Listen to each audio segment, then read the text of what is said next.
I'm giving a party, and I don't know how many people are going to show up. I'll call you when they get here, and you send the mail in, okay?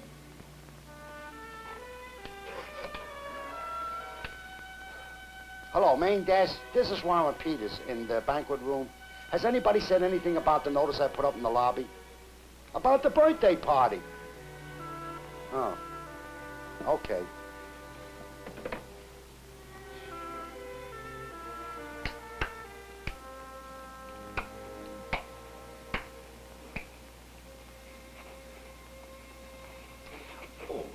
Excuse me. That's okay. Say, is this the right place? Depends on what you're looking for. The notice in the lobby, the birthday party. Oh, this is the place. I'm Warren Peters. I'm Walter Crawford. Pleased to meet you. Are we it? Well, so far, there's twice as many guys in this room as there was a minute ago. The clerk said over 100 people checked in. If we're lucky, maybe we'll grab another guy. Well, these motel chains are pretty smart. Putting up a place like this, right in the middle of nowhere, where two highways cross. You're telling me I work for them. I'm in cement contracting. I'm just up here to do a little hunting. Well, I've been retired for a few years. Oh, collecting a little of the welfare state, huh? Birthday party, huh? Birthday party. I'm Walter Crawford, and this is Warren Peters. Joshua Jackson. The roast beef will be ready in a jiffy, if that's okay with everybody. $4.75 okay? Whatever. Yeah, well, you'll have to take your chances on it. Same as me. Oh, this is Warren Peters in the banquet room. Yeah, we're going to have the roast beef. Medium okay with everybody? Medium. Yeah, we'll have it medium. Make it 3. Make it 4. Oh, wait a minute. I'll take care of this guy just a minute. This is a private party, buddy. Right, the birthday party. You're looking for the birthday party? Yeah. I don't believe this. Hey, his name is Marlon McCreevy. And like the rest of you gentlemen, I am a former United States Marine. Happy birthday. Happy birthday. Some birthday. I guess something had to remind me about what today was. So just as I was leaving the house this morning, the mailman turned up with the book. All the way down here in the plane, I flipped through it. I mean, it's got things in there I didn't know. And it got me to thinking about the time I was in the Corps. And when I got stuck here on tonight, of all nights, I figured there'd be some other guys just like me. So I put the notice up. Here, read the way it starts. It's got kind of funny language, but it hits it right on the head, you know? For 200 years, the United States Marines have been protectors of the American dream.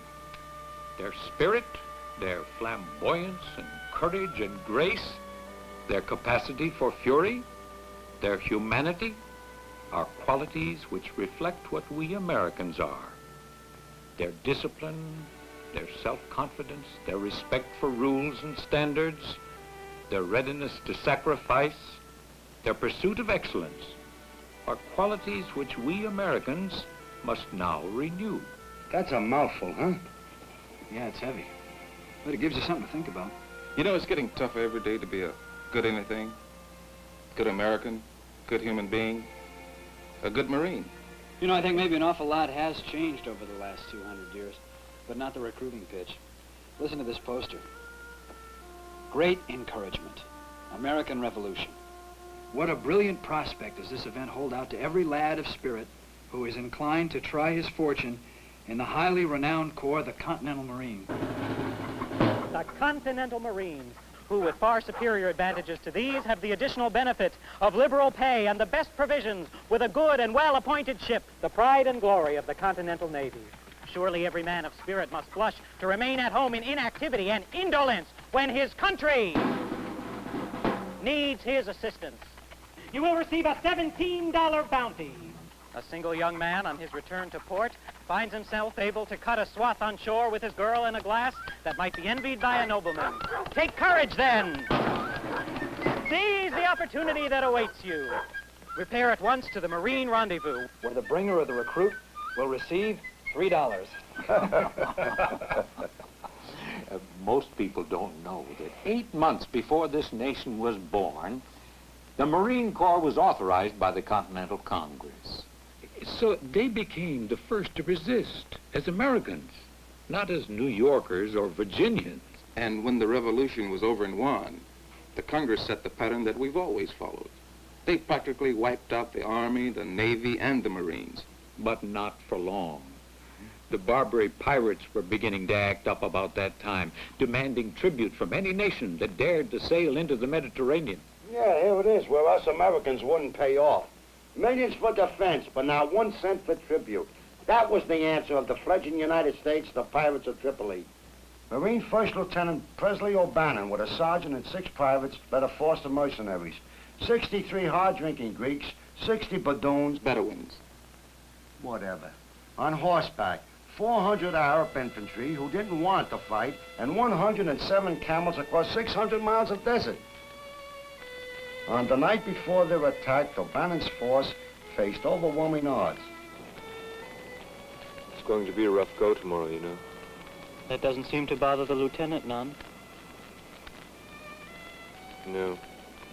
But it bothers me. Well, with the Arabs mutinied and took off, half the Greeks drunk and the Bedouins getting restive. I figure we'll have about 36 sober Greeks we can use tomorrow. Yes, but there are 7 of us Marines. And maybe 200 or 300 of the enemy. That ought to even things up a bit. And things did even out. The next day, they attacked, took Derna, and for the first time, raised the American flag over a fortress of the old world. I gotta admit, that's the kind of thing that makes me think of the good old days. Time was when somebody tried pushing you around, you clobbed them. And we didn't worry about no public opinion polls either. We served notice on the world that we were no patsies, that we were a nation, that we wasn't gonna take any... Wait a minute. A lot of people don't accept that, and certainly didn't in those days. Both the British and the French captured our ships and imprisoned our sailors. And the British, they did it within sight of our own shores. So by 1812, President Madison had had it right up to here, and we declared war. I saw something, an old flick on TV at 2 o'clock in the morning. Something about the USS Constitution taking on a British man of war. It was one of the great naval battles of all history. The Constitution's 450 men and 54 guns worked a minor miracle. Of course, they had 59 Marines and 100 barrels of booze aboard. That's a combination that makes miracles.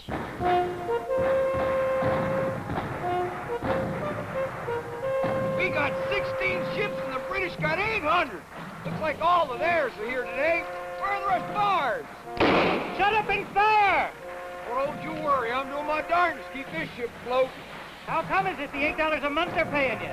Hardly. Most of that's eat up in allotments. Oh, I see. It's the liquor waiting down in the hold. Nah, we swilled most of that up already. Is it you hate the British? I take 'em or leave 'em. Well, don't be telling me you're trying to keep the ship afloat because you're a patriot. You betcha. Patriot who can't swim. The Marines fought with Andrew Jackson at New Orleans, but he seemed to forget all about it when he became president, because he did his best to abolish the Corps. History, like they say, repeats itself. Not just with the Corps. All the services were cut to the bone, as usual. The few Marines who stayed in uniform were called on whenever muscle or brawn were needed, like in the Seminole Wars. Not just muscle and brawn. About the time when the Russians and the British were eyeing California and plotting to take it away from the Mexicans, President Polk had a job to do that called for brains and cunning. And he sent for a Marine to do it. Yeah, I heard about that guy. I was flipping through the book before you got here, and it's all there. A tough customer named Gillespie. Archibald Gillespie. Well, you start life with a name like Archibald, and you better be a tough customer, huh? Yeah, he wasn't just tough, he was sharp. He traveled all through Mexico disguised as a whiskey salesman. It's a heck of a story. It'd make a great movie. Gillespie finally contacted the Americans in California. And by the way, he got to California through Hawaii. Got the Americans in California all excited about being part of the Union. And so the inevitable happened. The Mexicans pushed us. We pushed them. They pushed us. We pushed back. And before it was all over, we had pushed our way right to the halls of Montezuma with the Battle of Chapultepec. You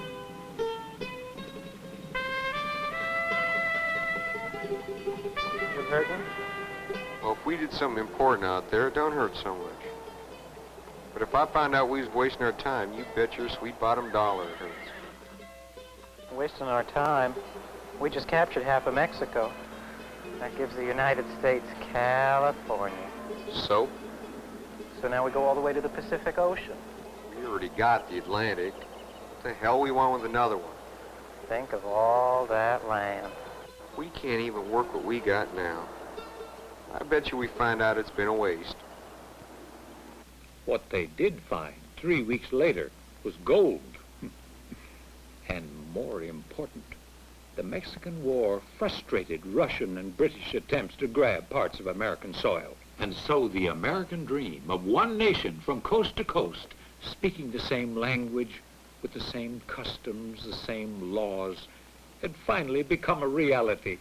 I think it's part of what makes us special. It's not like Europe with all its borders and tariffs and its ancient beefs. You're right, kid. We are special. And something special happened to all those foreigners that came over here to be Americans. They got to be a new breed, made up of a mixture of all the old breeds. And before long, they were all marching to the same drummer. And us Marines, we were marching right out there in front. It's all here in the book. We showed the flag in China, Fiji Islands, Nicaragua, and in Japan with Admiral Perry. One nation, indivisible. Well, you really do get yourself turned on, don't you? I mean, the truth of it is that one nation wasn't always indivisible. But that had nothing to do with the Marines. Oh, yes, it did. They were there the day it began, in a little town called Harper's Ferry. The Marines' mission was to assist the local militia in capturing John Brown and his men. But the militia, unwilling to risk their lives for a doubtful cause, refused to take part.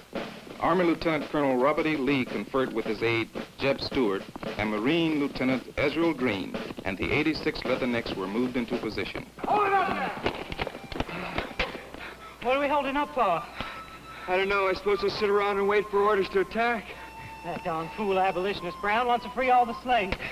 Well, I'm for that. In a free country, everybody ought to be free. What are you talking about? My people have always had slaves. Well, always don't mean it's right, Bill. When it comes right down to that part of it, I gotta side with Brown. This would be a lot better country without any slavery. That's why I part company with you and Brown. I'm ready to go in there and attack right now. How about you? Well, as long as I'm wearing this uniform, I'll do whatever they order me to. But I can't go against my beliefs much longer.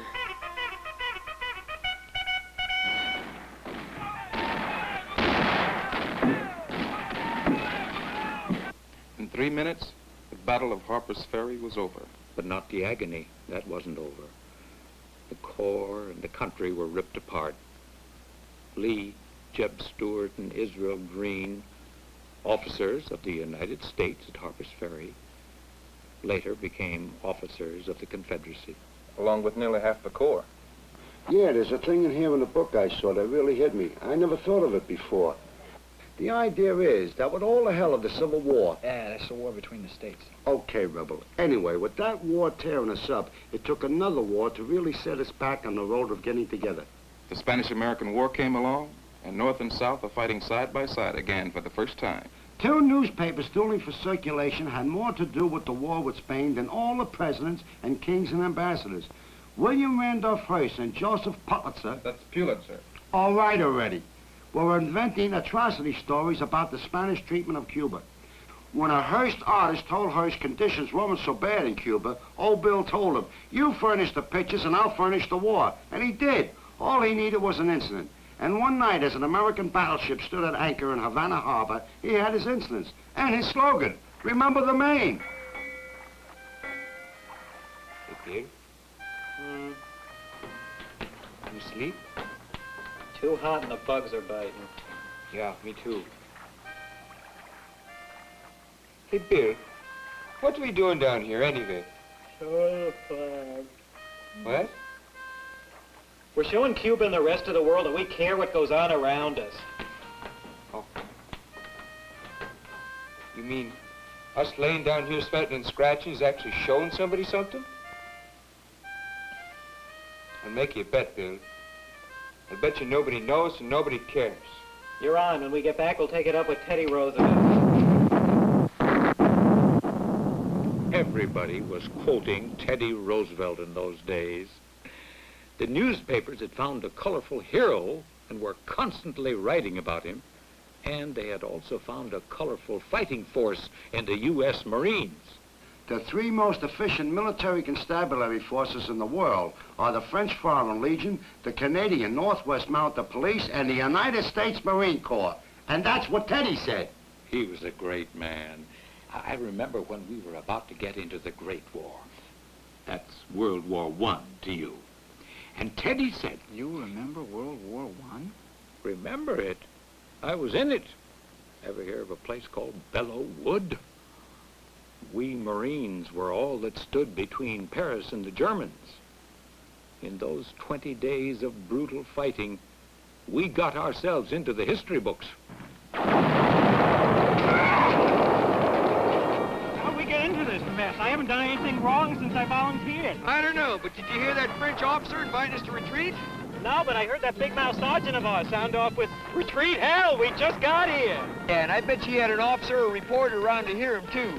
That retreat hell kind of talk's what gets the guy promoted. Move, hell, we just got here. There's a long, long trail winding into the land of my dreams. Joining the singer. Yeah, I know a little something about music, and that's not singing. Besides, I'm busy reading here about your war. 1941? 1923. Hey, I'm no kid, but I'm not that old.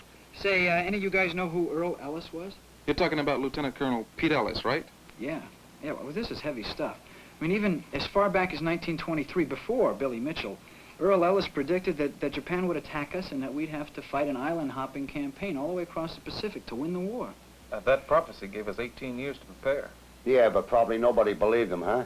The Corps believed him and used those 18 years to develop the tactics and the hardware to fight that war. And that, let me tell you, was my war, and it was the big one.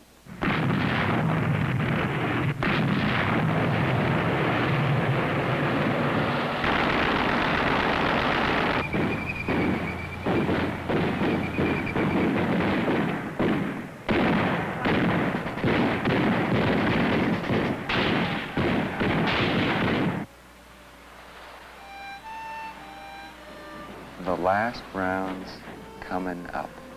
Japan's only a few hundred miles away. Then we're gonna have a big... Hey, Bill? How do you spell celebration? P-A-R-T-Y. Why do you want to know? Well, I was just writing my folks how we're gonna celebrate when this thing's over. I mean, with both Germany and Japan licked, it means peace. Peace, my boy. It's just a resting period between wars. That's the way it's always been, always will be. No, not this time, Bill. This time, no more war. No more war. Nobody prays for that any more than a man in uniform. That's true. First, I fought the war to end war. Then you fought the war to end war. Then I took over. You was in the Corps in 1950? I was a lean, tough 74,000 Marine Corps regulars left at that time. I wasn't one of them. No, I was a reservist, working in a shoe store in Sacramento, until one Saturday my orders came, and I was on a ship, heading for the assault on Incheon, Korea. The Minutemen in 1950. The Marine Reserves, the same guys who live down the block, who clerk in the supermarket, fix your plumbing, work in the bank, the same men who sponsor Toys for Tots and send devil pups to summer camp. They answered the call, joining the 1st Brigade and other Marines, summoned from embassies and ships and posts and stations all around the world. Regulars and reserves, veterans and boots, they were America's force in readiness, sharing the common bond of Semper Fi. 2 weeks after we landed, we had the enemy on the run. Yeah, until those Chinese commies joined in. Then it was another story. That was a little after Thanksgiving. And they kept telling us we're going to be home for Christmas. But then we found ourselves alone and surrounded by 8 Chinese divisions. And it was cold. I mean, 25 degrees below zero cold. And we had to break through and fight our way back every inch of those 60 miles, back to the sea where the Navy was waiting.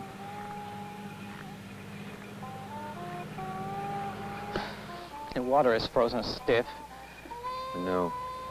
We got a thought of rations to eat them. I know. If it wasn't for those gyrenes up there, the bad guys would be all over us. I know. We've been carrying the dead and wounded for 12 days now. Who knows how much further there is to go? I know. Hey, man. What do you think of this crazy war anyhow? Scale of 1 to 10? No more than a 6. Already the legend was written in their faces and in the annals of history. I wonder what history's final verdict will be about Vietnam. Now, look, I don't want to get into another argument about Vietnam. I'm up to here with it. Okay. But in our system, the military men follow civilian orders. Now, you buy that, and we don't have to talk about the how, why, and ifs of Vietnam. Oh, yes, we do. Now, that was my war. And when I look back on that, I don't have to argue about politics or battles or policy or who was right or wrong. There you go. I told you I didn't want to get into another argument about Vietnam. Warren, okay. I just got one thing that won't hurt you to remember. In the middle of that bloody business, there was 30,000 guys who volunteered to stay. They volunteered to stay when they could have come home. They volunteered to live with the Vietnamese in their villages and help them start rebuilding. I didn't know. Who told you that? I was one of them. And we raised millions of dollars for scholarships, and we helped them build schools, and we helped them with their livestock and their crops, and we treated their sick and their wounded. 30,000 men who could have come home and didn't. Where do you find guys like that? Same place we've always found them. Where do you find them the day after tomorrow? The same place we found them the day before yesterday. Guys like us? Guys like us and better. Where? From everywhere. From Houston, from Tampa, Duluth. Nashville, where are you from? Buffalo. I've been riding the bus all night. Well, a couple more hours we'll be in Paris Island. Just a couple more hours. That shake you up? Well, you're putting a lot more on your back than just that Marine uniform. Being a Marine, you never know what they're going to ask you to do next. You afraid you won't be able to cut it? Oh, I'll cut it all right. Never been a time when a Marine couldn't do what needed to be done. And I'm going to be a Marine, little fella. You like your teeth the way they are, buddy? Don't worry about it. As long as the country needs Marines, they'll be there. There'll always be a few good men. And women. I'm sorry I'm late for dinner, gentlemen. I'm Joan Henderson, formerly United States Marine Corps, presently manager of this hotel. How was the dinner? Just great. You sure? Yes. Oh, I'm glad to hear that. Sit down, Joan. Well, thank you very much, Mr. Crawford. I'll just put on my jacket. No, please, be comfortable. Well, here we all are. Isn't that just like a woman? She's been in the room only 3 seconds, and already we know what she does. We've been here all night, and I don't know what you guys do. Me? I'm a cement contracting. Oh, Waller there, he's retired. Well, I was retired, but I've just started teaching a history course at Oberlin College. A prof. No wonder you're out of handling all that history stuff. I bet I know what you do, Marlon. You're a social worker, right? Wrong. I sing a little and pick a little guitar. Marlon? Aren't you Marlon McCreevy? Some little guitar. He had 2 gold records last year. 3. 3? Well, who's counting? I'm impressed. Must pay better than being a social worker, huh? Just a little, yeah. Well, that leaves you, Josh. I'm a Marine. Well, we're all Marines. What do you do now? I'm still a Marine. Well, I made corporal in 3 years. You must be a sergeant by now. Lieutenant Colonel. Lieutenant Colonel? Gee, ain't that something? Ain't this whole night something? Even if it was my idea. It was a good idea, Warren. All of us getting together on the Corps' birthday. You know, maybe we are sort of special people. Because the very qualities that brought this country through 200 years are the same qualities the Marine Corps has always had. Like humanity and pursuit of excellence. Self-confidence, discipline. A willingness to sacrifice.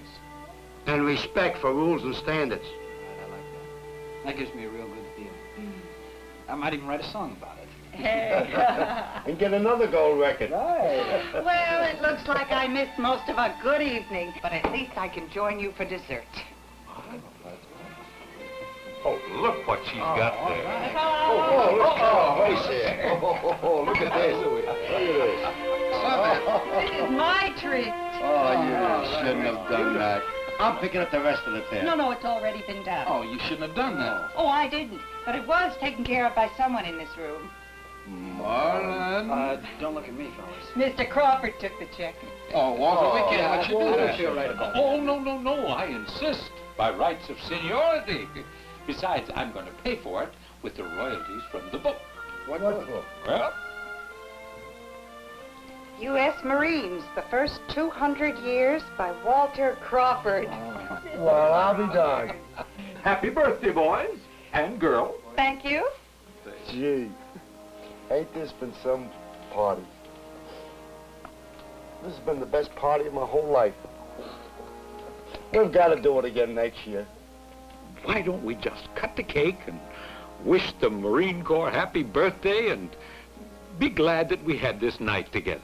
Mr. Crawford, why don't you cut the cake? Oh, no, you cut the cake. It's your treat. I just Come on, you. I tell you what, we'll all cut it. Everybody